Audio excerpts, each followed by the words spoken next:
we're finishing up the corner trim detail here, and I wanted to show you guys what I ran into.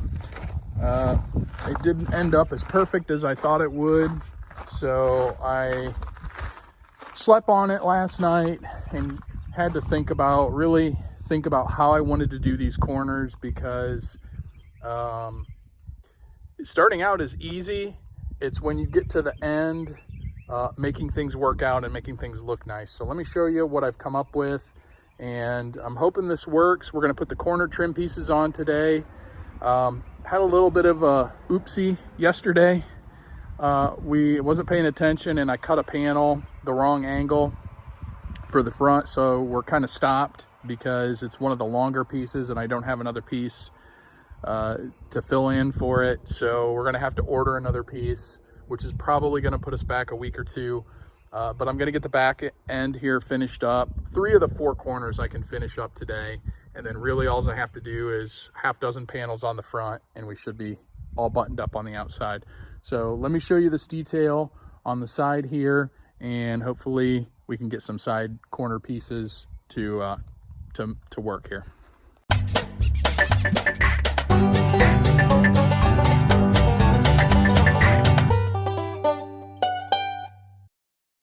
So this is the back side of the building, and it worked out.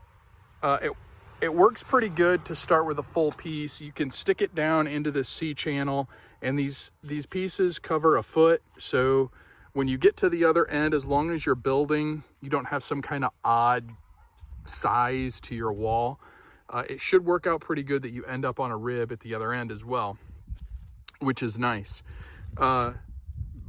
This is the easy part. Running this stuff is the easy part. The hard part is from this side, I ran right to left, and this was my last piece. And this piece worked out really well in that I ripped a full rib and it laid in there real nice. And what I did is the corner piece, if you remember from the first video, clips on this C channel here. So all of this is hidden.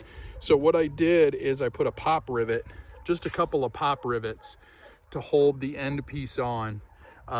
The clips hold it on one side, but I just didn't on this side, but I just didn't feel like it was enough. If I get some really high winds, I don't want that piece coming off. So I just stuck some pop rivets in there, and that'll secure that. So that came out pretty good. All right, corner piece, first one is up.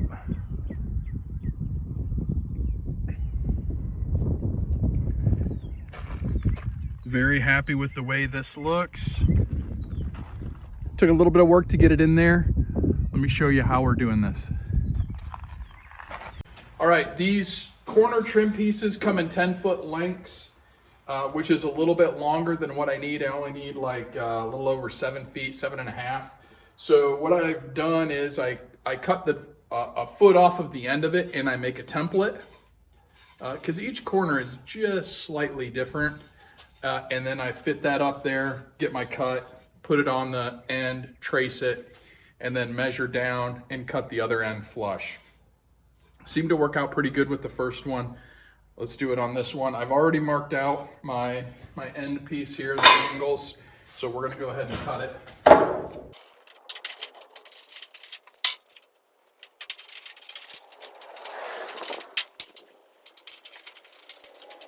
All right, that looks good. Now we're gonna get a measurement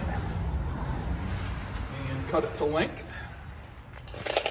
Okay, we're right at 89 from the short side.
little bit of finesse, working it in there, and that's it.